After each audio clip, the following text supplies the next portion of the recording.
Welcome to Season 2 of Behind the Burger, a podcast brought to you by New Mexico Beef Council. It's hard to believe we've been sharing these stories for a full year now, and we're so glad you're here with us. Thanks for joining us again today. Let's get into our first episode of the season. Welcome back to another episode of Behind the Burger. I'm Carollann Romo, the Executive Director of the New Mexico Beef Council, and I'm here with Bronson Corn from Roswell and past president of New Mexico Cattle Growers. I'm sure lots of other titles, right? Will you introduce yourself and maybe start with your background? You bet. Well, my name is Bronson Corn. I'm the immediate past president of the New Mexico Cattle Growers. And our background is our family I'm a fifth generation rancher from right in the Roswell area. We came to the Roswell area in 1872. So well before New Mexico was even a state, our family settled in down there around the Roswell area. And why they chose Roswell, I'm not 100% sure, because it's hot and it's dry, but it's sure pretty. It's home now. Yep. Yeah. And tell us about your operation. You can start from the beginning and then kind of where you're at now. All right. Well, so historically, for the last, since 1872, I guess, our family's been a mixed. We're very diversified in what we had. We had cattle, sheep, and goats, and horses for a long time. Our family quit doing any horse breeding back mid-1950s. But we very recently got out of the sheep business. I guess that was in 2024 when our family got out of the sheep business. So we're solely cattle. We have a handful of sheep left. I've got a feed yard that I built on the ranch that I live on to try to help us get through droughts.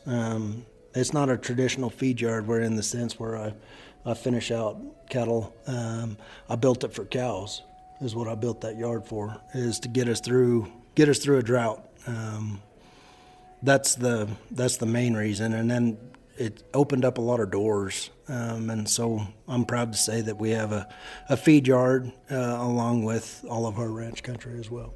That's really neat. So I don't know that I've heard of that. I've heard a lot of grow yards and then the feed yards. So it's mainly for the cows. So what season in their life are they in there? Just in wintertime or summertime when it's dry? Or typically there's generally cows in that yard 365 days a year.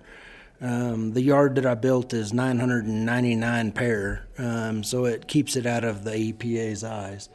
But it's not enough to maintain. We can't bring on all of our cows at one time. And so I bring it in ranch by ranch by ranch, keep those cows in for 90, 120 days, and then I'll turn around and roll those cows out. It's kind of a unique deal. It doesn't work for everybody, but you can think of it as a ranch inside of a ranch. And it's kind of helped us learn how to diversify and be able to keep our numbers to where we can make everything work the way it's supposed to.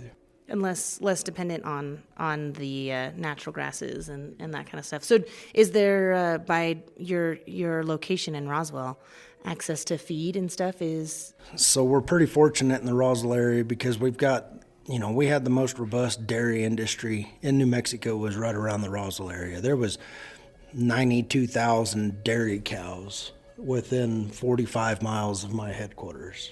And so the rail system, the feed system, we were set up for it, and we still are. The dairy industry has really had some issues in the last few years, and the cow numbers are somewhere in that 38 to 42,000. I'm not exactly sure the number that there are there, but there's still a very viable number of dairy cows there to be able to bring in the commodities that we utilize. Oh yeah, that makes perfect sense. So I was kind of gonna maybe go off script and ask a question. Everyone tells me, so I'm not on Snapchat, but everyone tells me you're on Snapchat, right? Yep. And so you like to post a lot of kind of day in the life stuff, right? And even on TikTok, I've seen some, right? So maybe tell us what a typical day might look like. Of course, there's no such thing, right? But tell us about that. What's a day in the life for Bronson, or how different can it be?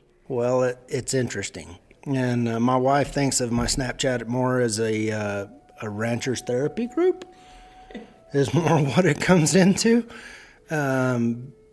because you literally have no clue. My wife asks me all the time, and she doesn't know why she does it. Every time she asks it, she's like, I don't know why I just asked that question. But she's like, what are you doing today? I have no clue. I have no clue what is fixing to happen today. It can be everything from a blown motor and a wheel loader to having cows that you got to go catch out in the pasture because they got prolapse. Or it never ceases to amaze me the amount of things that can go wrong in a single day.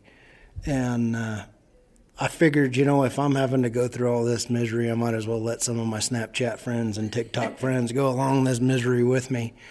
And I have a lot of people that ask me, because every time I have stuff that just happens, I laugh about it. And they ask me, how can you stay positive and laugh about a situation like that? And I just simply tell them, if I don't laugh, I'm probably going to cry. But that's a day in the life of me. There is never, I can have a plan, and that plan is going to change 10 times by the time dark comes. That adaptability kind of word keeps coming to mind every time I have a podcast, right? You've got to be, everything to everyone in some ways, right? And then a day like today, you're in Santa Fe. For your past role, but also still current role. Maybe kind of lead into what your work with New Mexico cattle growers has been. Oh, man. It's been a journey.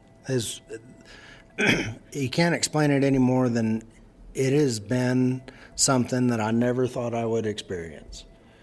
I have been to every corner of this state. I have been over 100,000 miles in the last 4 years. I have seen the good, I have seen the bad. I have been here at Santa Fe for the 30-day session completely. I've been here for the 60-day session completely. And it will never astound me the amount of people who don't know what goes on in Santa Fe. The amount of ranchers that we have who do not understand why the policies come down on them, and why they have to do this and why they have to do that, and why they can't just put in this pipeline over here and why they can't put in that storage tank over there. When they hear that you can't do something, they're like, why? I'm like, well, if you would come to Santa Fe and sit into that Roundhouse and go to all these committees and understand and listen to them as they're coming up with their reasons as to why they want to do this, it pisses you off. But at the same time, it really makes you see the big picture of it. And there's no way I could have ever dreamt of doing what I've done the last 4 years if I didn't have a lot of help at home. I had my brother-in-law, Sterling Pierce. He came and helped take care of all the ranch country that I take care of over the last 4 years. My parents, everything else. But it has shed light, not just on me, but on my entire family, about what we do, why we do, and how we do it. And there is nothing more, I would say satisfying, but it's not very satisfying about stepping into a leadership position. But at the same time, if you're doing it for the right reason, which my reason was for my kids. If my kids are going to stand a chance to come home, somebody's got to step up. And my parents taught me a long time ago that if you want something done right, you better step up and do it. And so God pressed on me pretty good and hard whenever I was asked to be the president-elect. I've got more things than I can say grace over. At home, the amount of country that we run, the amount of cows that we don't have very much help. I did not have the time to do this. But God told me that if you want to make a difference, you have to be a difference. And that's the only thing that got me through the last 4 years is my family, all of those who stepped up. And there's multiple friends that I have that I wasn't there for some of our Brandons. It was just, you guys take care of it. Go do it. I got to be gone. So it's a big commitment. But at the same time, if you don't stand up and make a difference in life, who's going to do it? And those that do it, are they going to do it the way that you need to do it? And most of the time, that's when God brings you to something, he's going to take you through it. It hurts and it sucks. And it's not easy. And it makes you really ponder why. But every fire that I've been brought to, I've walked through it. And it's for a reason. And so I highly encourage everybody to don't be bashful. If you feel led to do something, you need to do it. Because that's the only way we're going to make a difference for my kids, for your kids, for your kids. We've got to step up. Oh, man, I think I always think it's important to mention the fact that Beef Council isn't in Santa Fe at the Roundhouse because we're not allowed to be. But what we are allowed to do is tell the story, right? And so thank you for being willing to be on the podcast and represent us elsewhere because, like you said, if you're not willing to do it, who is, right? And I always feel honored to help tell the story and help do our small part because, yeah, it's really important. And the beef industry, the ranching industry, agriculture in New Mexico, you know, we do want it to be around for the next generation, for my daughter, for our daughter, for your kids, all that. So I appreciate the work you guys do in the Roundhouse, and I love to joke that I'm glad that Beef Council gets to stay home on that one because that's a strong battle. Well, you have to take a little bit of kudos yourself because the amount of work, the way the Beef Council has changed over the last couple of years has been eye-opening. There needed to be a reinvigoration. That may not be a real word. I'm not 100% sure, but it is now. It is now. But there needed to be some life brought back into it. And that's one thing that the Beef Council has now. And I'm proud to say the amount of work that Beef Council and the New Mexico cattle growers have done. We've made a difference, and it's because we work together. We know we can't do everything on our own, and so having people where you can lean on that makes a big difference.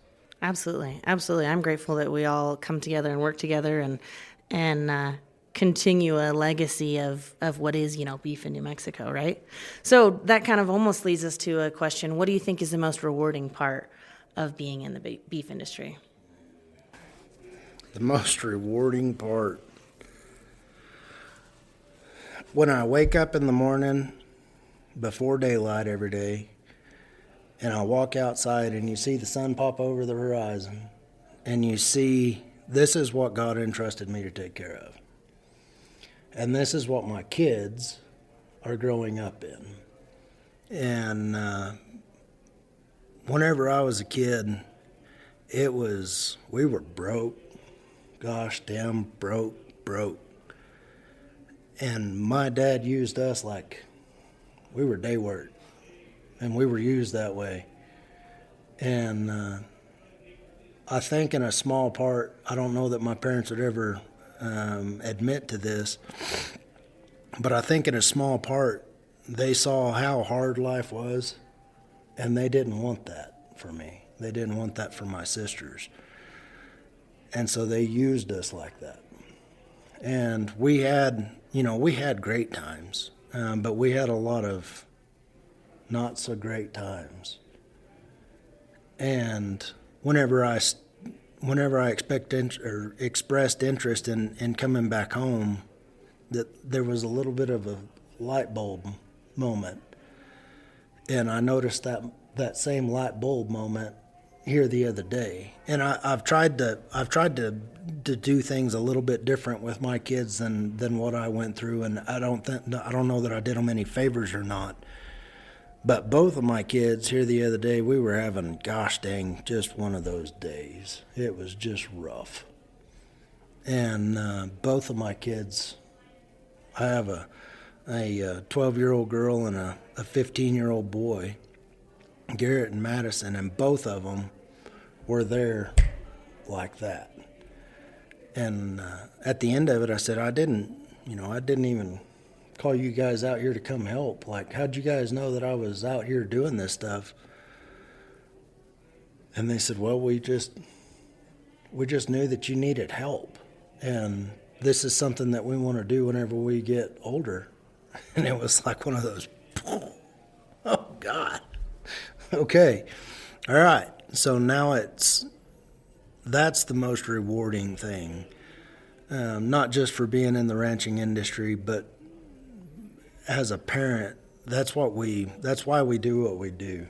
We try to make sure, there's some people that say that ranching is just a way of life and that you have to love it to do it, and I say no to that.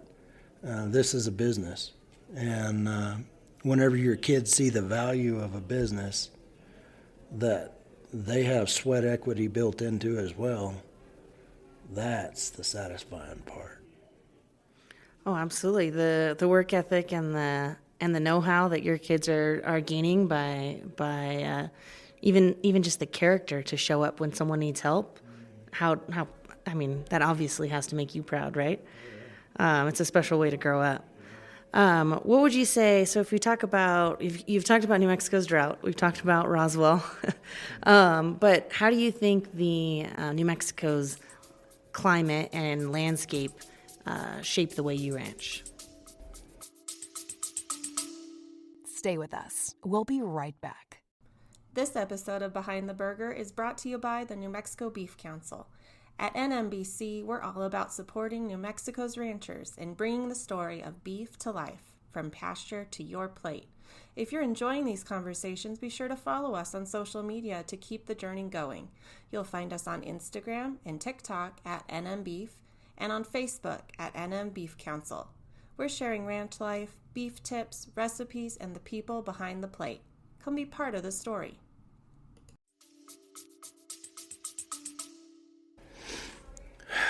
Man, whenever I was younger, the Roswell area wasn't that bad. It was, our typical rainfall was 12 inches a year.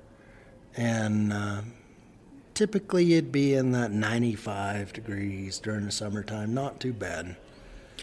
And the one thing and I do have to say this, last year we went on a trip and we went to Kentucky, or I guess it was the year before last, we went to Kentucky and we went to the Ark. They made a total replication of the Ark.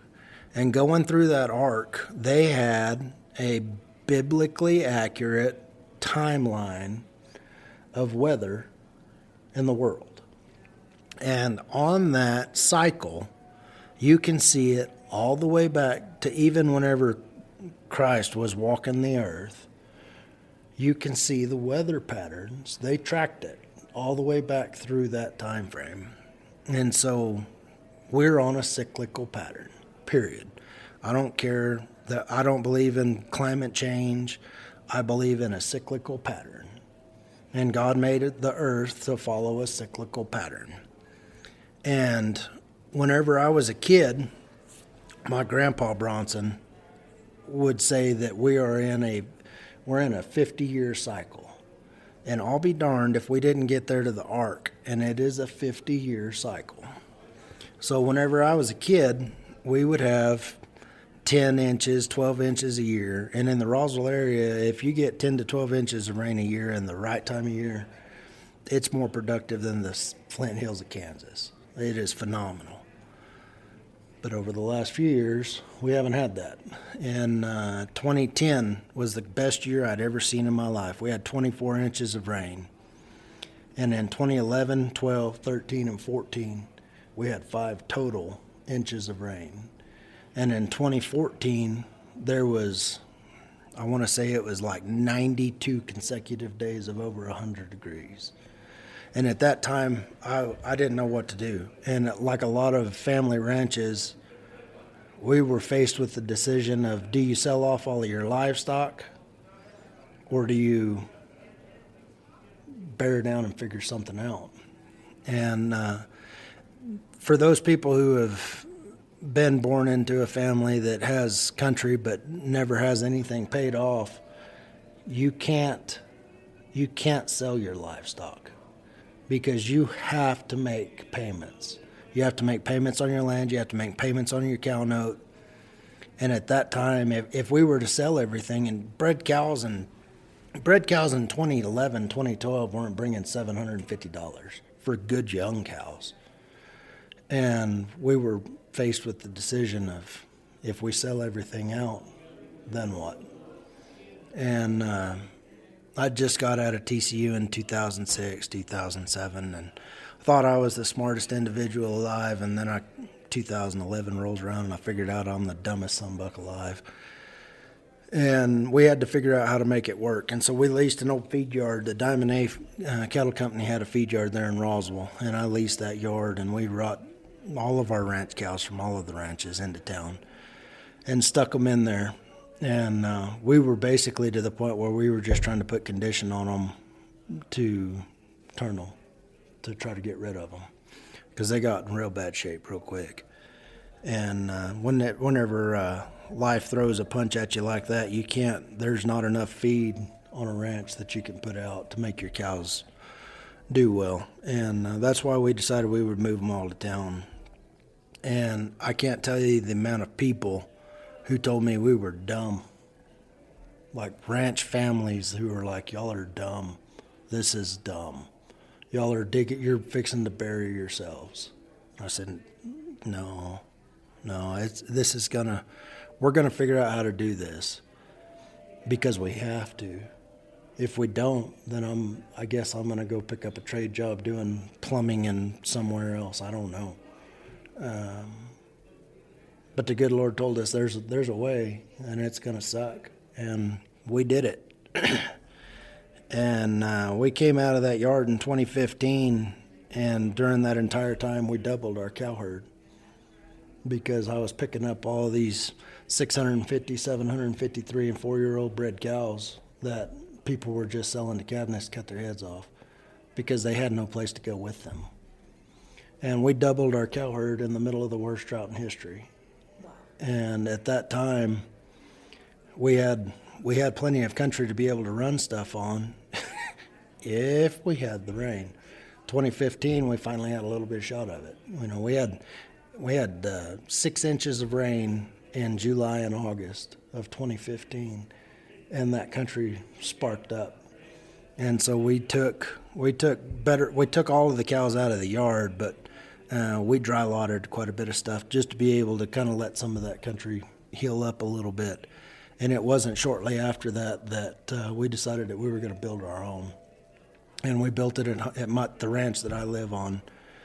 And it's a tool.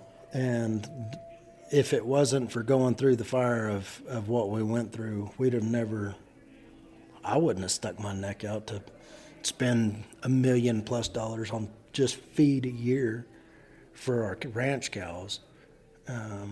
But it worked for us.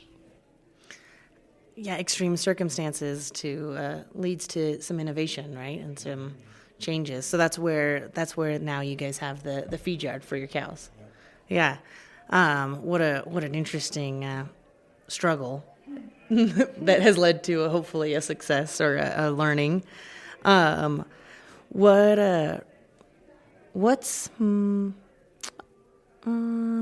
you give an example of how you care for the cattle? So obviously everything you do is for the care of the cattle, but just maybe one specific example, because again, the goal of the podcast is for people who don't know the industry and want to learn.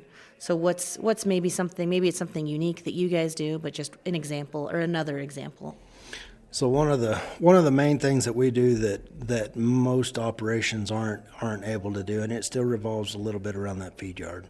But we bring those cows in, and like I said, we don't have enough pen space to bring in all of our cows at once. So we bring in this ranch at one time, and they're set up on type of like a rotation type system.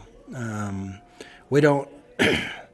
This will sound backwards, and it may get me in some hot water. But I no longer utilize a rotation system on my ranches because you have to have moisture for a rotation system. And whenever you experience what we've experienced, you can't grow grass with 5 inches of rain in 4 years. It doesn't happen. And that's where these pens come into play. I don't implement a rotation system on the ranches when the cows are on the ranch, but the cows are on a rotation system to where they come off of that ranch. So for 4 months out of the year, there's not a hoof on there. Okay. And so the one thing that I do that is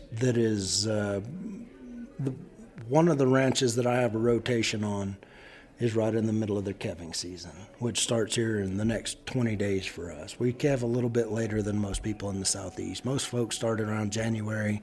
We're in about the middle of February to the end of February before we even get started. But calving out cows in a set of pens, life sucks. Life's hard. But at the same time, the cows are in great shape. The calves get more nutrition than they need, which is the problem. That's why life sucks. Because you think of having health issues on a calf that is standing in a pen that is getting all of the milk and feed it can possibly eat, you wouldn't think there'd be a lot of health issues. But you'd be 100% wrong. Those calves go through more health issues being born in a set of pens than they would ever be exposed to out on the ranch, being born on the ranch. But they come through it with flying colors. But it's a lot of work for me and my brother-in-law, because you're catching and doctoring probably 60 calves a day for scours. Okay. Scours is your worst enemy to calves in a yard. But the thing that we do that is a little bit different for taking care of our cows is instead of a rotation system on a ranch to rotate them from pasture to pasture to pasture, we rotate ranch to ranch to ranch through that yard. And it allows for a solid 4 months at least of not one hoof being on that country. And the increased stocking rate that we get out of implementing the program that we have, it more than pays for itself for the added feed cost. That's very, very interesting and very unique to anyone we've talked to on the podcast so far. So I'm really excited to learn more about that. And it made me think of, you talk about scours, and we just got back from Nashville and cattle convention.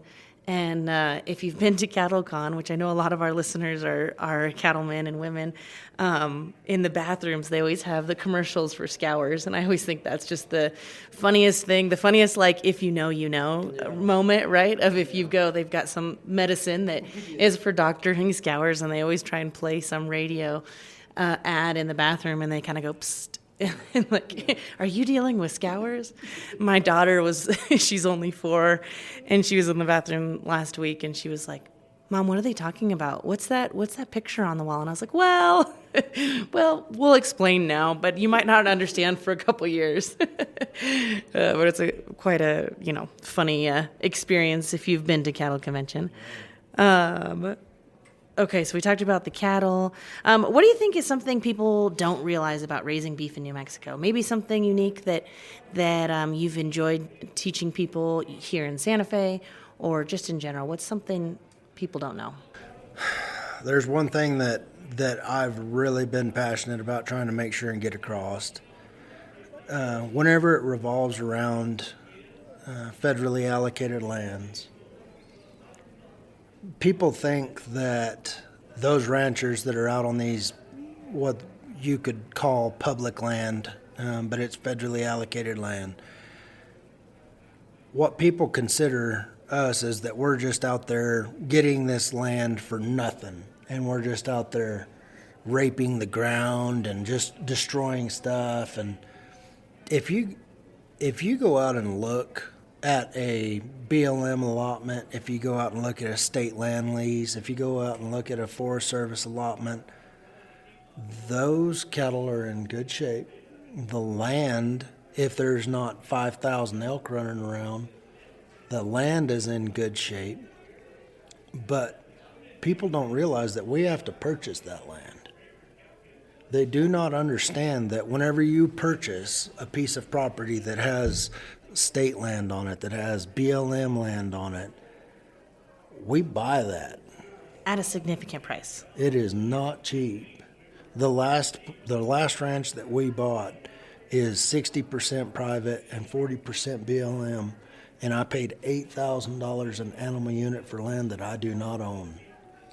And I think some would say that was almost a good deal. Yes. Almost, right? Almost. You can pay $10,000 to $15,000 an animal unit. Yeah. My friend was teaching me. Yeah. Yeah. And so whenever you're buying the BLM lease for $1.5 million on a parcel of property, I'll be damned if we're not going to take care of it. Absolutely. Right? Absolutely. So the thing that I would really like people to understand about, especially in the southeastern part of the state, because BLM is checkerboarded throughout all of the private property in the southeastern part of the state. We get further west and there's large tracts of BLM. You get further north, there's large tracts of state land lease. And that ground wasn't free. No. We spent millions and millions of dollars to be able to acquire the lease for that land, and then we pay on it every year on top of our normal payments. And so the fact that whenever you hear people saying that the public land ranchers, and that's a term that just makes me mad, we treat that like private property because we paid for it. And yes, we fully understand that it is public property. And hunting season, absolutely, come out. But those that destroy the land that we're trying to take care of, and then they say that we're the problem, that's what really puts a burr under my saddle. When you talked about the business versus the passion, it takes passion, but it also takes that business that you've talked about, that business mindset. And it's not even economical to not treat the ground well, right? That comes to the saying of you got to treat the land good so that you treat the livestock good, right? They go hand in hand. If the land's in good shape, my livestock in good shape, I'm in good shape. Yeah, if your the wallet's land's in not better good- shape. That's right. If the land's not in good shape, I got a problem. Big problem. Yeah. Absolutely. No, I think that's a great fact that not a lot of people understand, that you do purchase those. Yes. And have significant investment in it. What is something you're excited about in your operation right now? Or if you want to talk about cattle growers too, you can. Just something that gets you excited right now. Something that gets me excited right now is the fact that the general public finally understands that in the 70s there may have been 180 million head of cows, but now we're down to 90. And they understand that this isn't something that this isn't a Yellowstone type situation. The family ranches that have been struggling forever are finally getting to take a breath because the livestock prices, the cow prices, calf prices have caught up to inflation to the point where my children see that this is a business opportunity.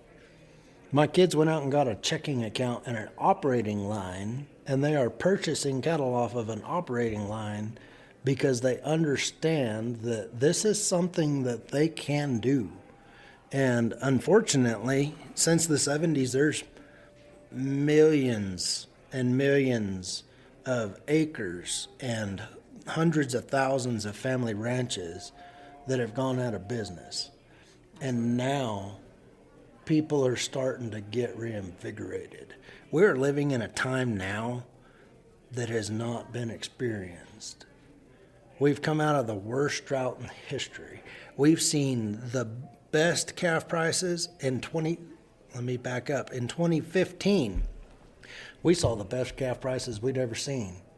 I sold $1,200 steers, and my cow cost was $1,120.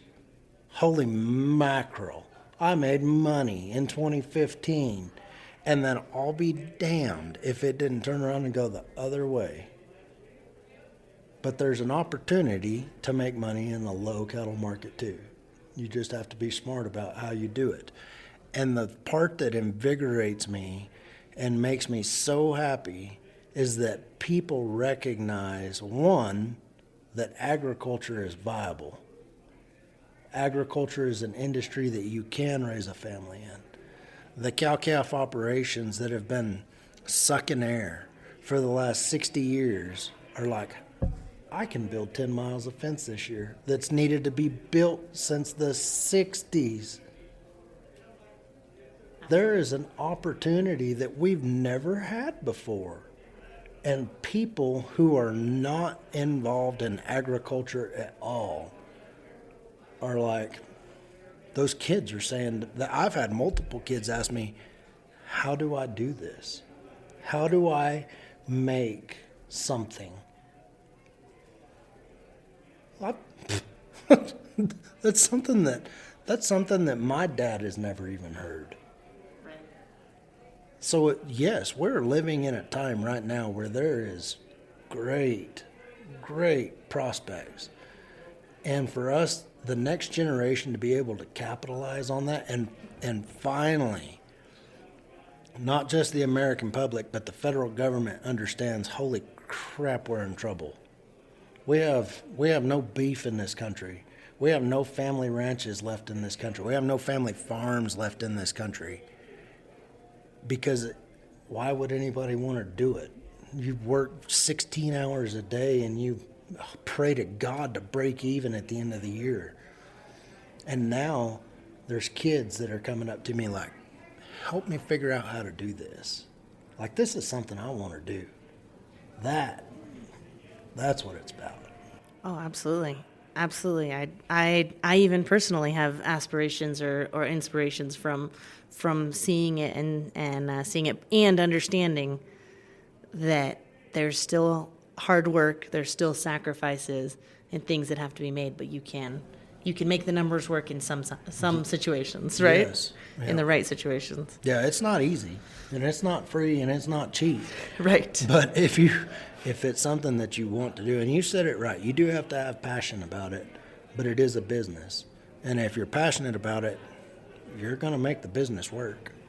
Absolutely. I used to work at a bank, but I was not a banker. I did learn how to golf while I was at the bank, though. I don't know if we're allowed to joke about bankers. But The bank company that you work for just happened to hold my mortgage. So. Oh yeah, there you go. So but at the bank they always said you got to know your break evens, and that just reminds me, like, it takes passion, but it takes that business mindset, right? You got to know your break even. You got to know so that when there is a drought, you can make money, like you said. It's maybe, margins, low margins, but finally a breath of fresh air. What's the best piece of advice you've ever received? Failure's okay. Absolutely. I've done a lot of that. I failed a lot. But failure is okay because if you fail, that means you've tried. And if you continue to try, you will figure it out. It may leave scars, but them scars are that remind you of what you had to do to get to where you are. Worth it. Yeah, scars are worth it. Failure is worth it. Never put yourself in a position where you know you're going to fail, but always build yourself up to where you know that if this doesn't work, you have something to go back on. Diversification and failure is, if you haven't failed at anything that you've ever done, you haven't done very much damn stuff. Yeah, probably never taken a risk or the right risk. Yeah, we at the Beef Council, we try and fail forward. Yeah. And so we try things. We tried this podcast. We weren't sure if it was going to work, and so far so good. Like the guy falling down a 7-story building. Every story goes by. So far, so good, but you got to fail forward. It's an important part of life, an important part of learning, and an important part of advocacy, I'd say. So why do you do what you do? Why are you willing to be willing to fail and to crunch the numbers and do all the things? What makes you keep going? I guess I'm a hard-headed sucker. I have heard that answer before. But when I first started off, I didn't want to fail for the wrong reasons. I didn't want to fail because it would make people laugh at me. It gave you that negative connotation. And then and everybody has one of those humbling moments in life, and I won't share with you mine. But once you go through that moment, I'm not going to say you don't care, but you expect more from yourself because now you've got something more to fight for. And whenever I first come back from TCU, I didn't, our family operation was not big enough to sustain my mom and dad and my new family. It wasn't. And so since 2008, we've done nothing but expand and grow. And I'm to the point now where I don't want to do any more of that. I'm happy with where I'm at because I can't take on any more. But at some point, you have to reach down inside of yourself, and it takes that humbling light bulb moment to understand that you can do this. It's not going to be fun for now, but at some point, it's going to be fun. And when I say fun, I mean to the point where I don't have to work 16 hours a day. I can work a regular 10 to 12 hour day and go home. But the satisfying part of it now is not forever, but I told myself that if I'm going to sit here and I'm going to fight and I'm going to bleed and I'm going to cry and I'm going to sweat to grow and grow and grow, and then my kids don't want to come back to it, then I at least have everything that we've grown to disperse to live the life that me and my wife want to live. But now that my kids are like, this is something that we want to do, it's like, oh, thank God. I go through 2 hats a year and 4 pairs of boots, like working my butt off, and now it's like that was totally worth it. And you miss out on a lot of stuff in life. But whenever you know what you're doing is for those that you love and that you care for, it don't matter. Because the good times are yet to come. Absolutely. I love to talk to consumers about ranching and how that thing you said about the operation wasn't big enough to sustain multiple families, and so that's why you grew. And sometimes consumers are nervous or have the wrong impression about a big ranch or a big, operation. And I always love to say, it's because so many in the family wanted to be a part of it. You have to grow because those margins are so thin. You've got to grow and you have to grow. And then, there's also an important part of you have to expand and grow because there are so many people getting out of it, right? That generational, changeover didn't happen. And luckily it's starting to happen again. But yeah, I always try and explain that bigger is out of survival.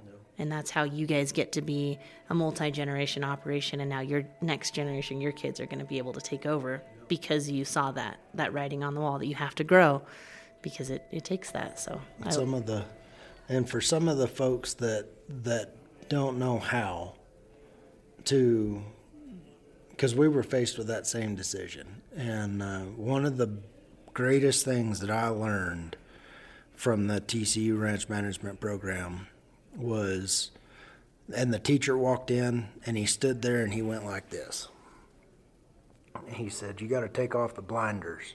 And he said, we open our eyes and we see this. And that's what we see. But until you take the blinders down, you don't see what's over here. And you don't see what's over there. There's opportunities there.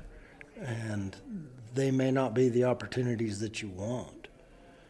But they're the opportunities that are going to give you the ability to grow.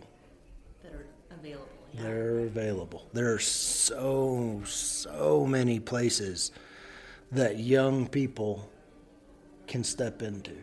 There's tons of them out there, but it's 15 cows here and it's 20 cows there. And if you get lucky, there's a guy over here that's going to let you run 45 head on a pasture, but you're going to have to help take care of some of this water over here.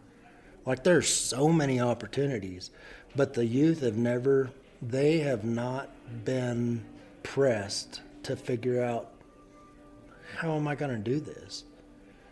So the opportunity that is out here now, especially now, because you said a second ago, there's a lot of the multi-generational ranches that now don't have somebody to pass this on to. But they're not going to just let it go. They may be in their 60s and not have anybody around. They've got kids, but they're not there. Go over to them and ask them, can I lease these 2 pastures for you? And if I lease these 2 pastures for you, I'll check waters on all this other stuff over here. I'll go put out salt and mineral. I'll feed cows for you. I'll fix fence. There's so many opportunities, but they don't want that. They want this. Well, if you want to get to that point, you're going to have to pull up your boots and you're going to have to work for it. They're not just going to give it to you, right, but the opportunity is there, and it's huge. But people just have to pursue it. Well, that makes me excited, and should make young people or people interested in being in it. Not that I don't know if I can call myself a young person quite yet. I'm kind of right in the middle, I think. I don't know, but as a aspiring rancher or a beef industry enthusiast or whatever my many titles might be, that's exciting, and that should get people excited. Is there anything else that you would like for people to know about you, about your ranch, your family, your business? Anything else that maybe when we said, hey, will you do a podcast, that you thought, I better say this? No. Our family, and like I said, we came here before New Mexico was a state in 1872, and we have been through, our family has been through the ringer, through everything. The first of our family that moved down here was in the Indian Wars.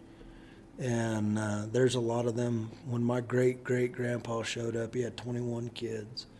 And out of those 21 kids, 19 of them was boys.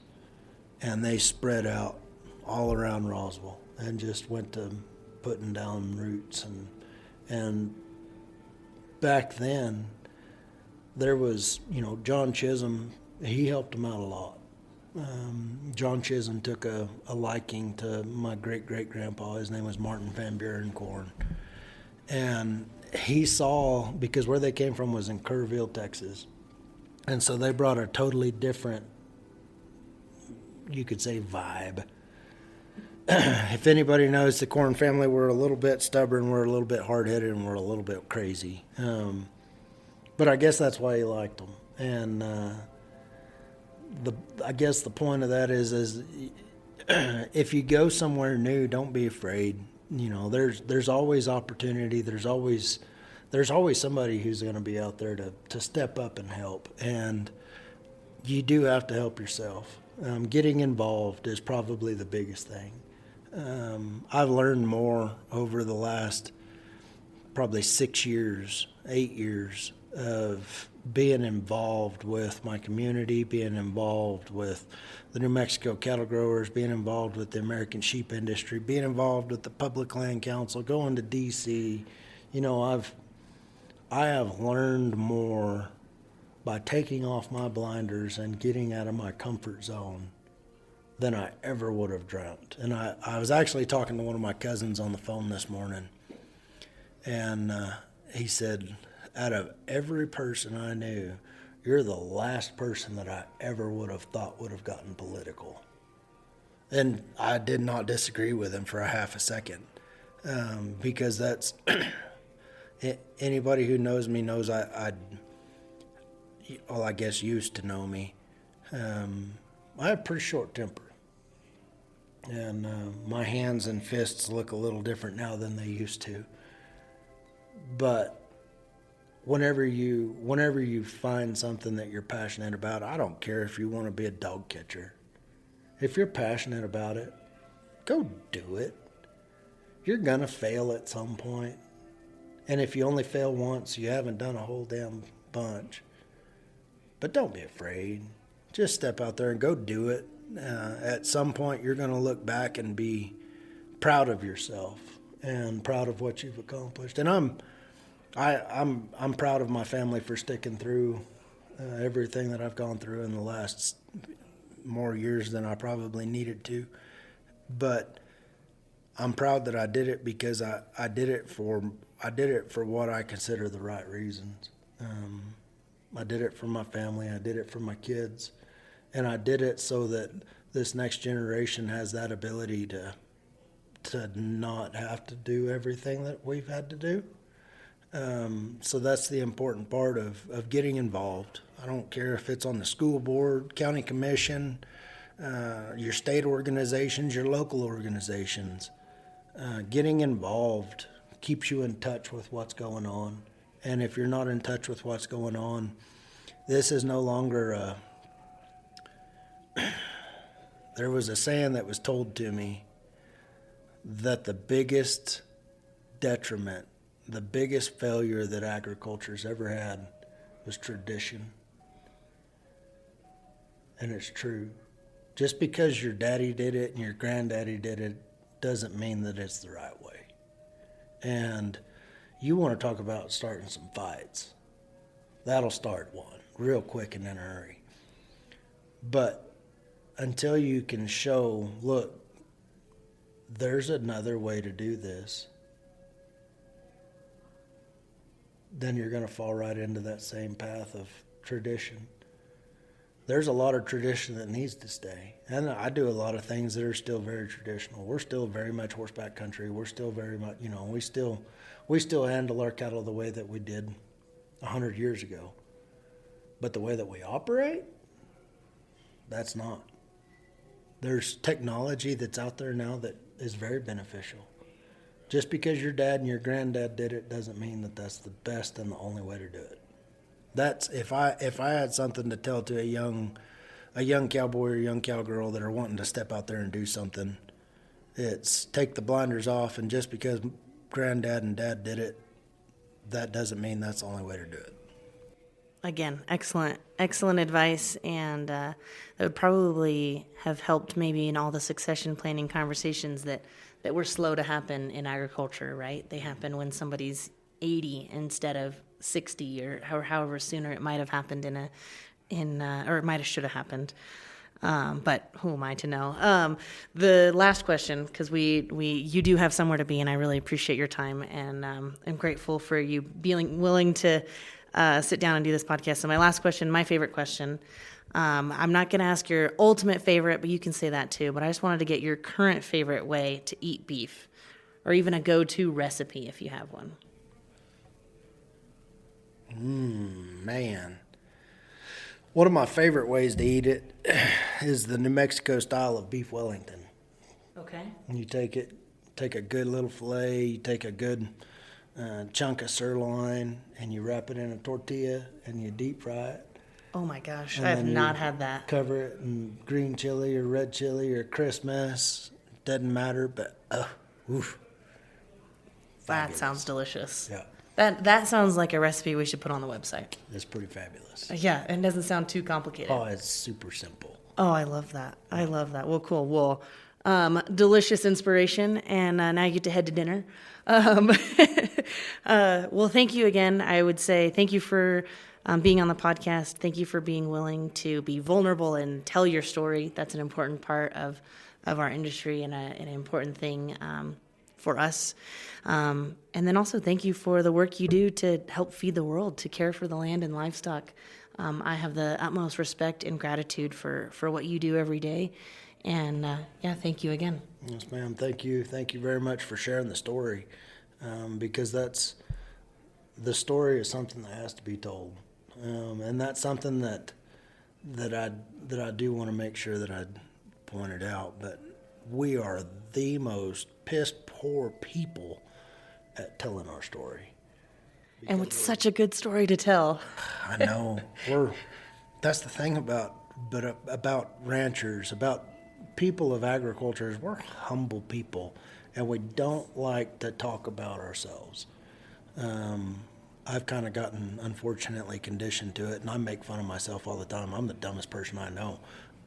But we have to tell our story, and you do a very good job of getting our story out there, so I'm very thankful for that. Yeah, thank you so much. We're really grateful for the podcast. And again, storytelling is an age-old tradition, right? That is a tradition that should last.